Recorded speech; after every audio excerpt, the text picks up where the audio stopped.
Et puis, les administrations du Conseil gabonais des chargeurs étaient réunies en session ordinaire. Objectif, la lecture après examen du rapport de gestion et les états financiers soumis à leur appréciation. Cédric Mouelé-Malonga, Chrislin Maïnda pour le point. Le Conseil gabonais des chargeurs met en place un mécanisme visant à harmoniser ses procédures de gestion financière. Depuis sa création en 1971, cette entreprise n'avait pas de comptabilité fiable.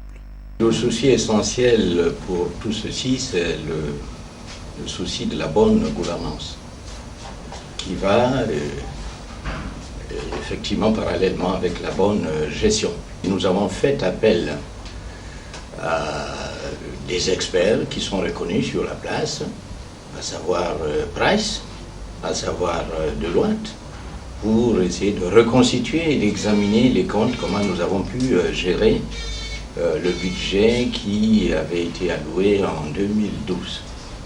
Je crois que l'essentiel dans tout ça repose sur le fait que, en fait, les comptes ont été arrêtés, ont été approuvés à la satisfaction de tous les administrateurs et à la satisfaction de ceux à qui l'on avait demandé de faire ce travail.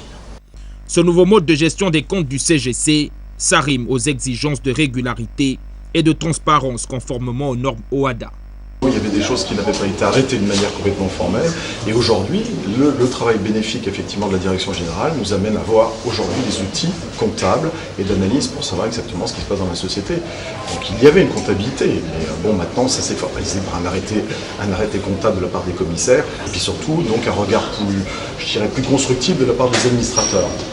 Les comptes du CGC désormais reconstitués, sa direction générale dans sa volonté de gérer dans la transparence entend se soumettre aux exigences de contrôle des informations comptables.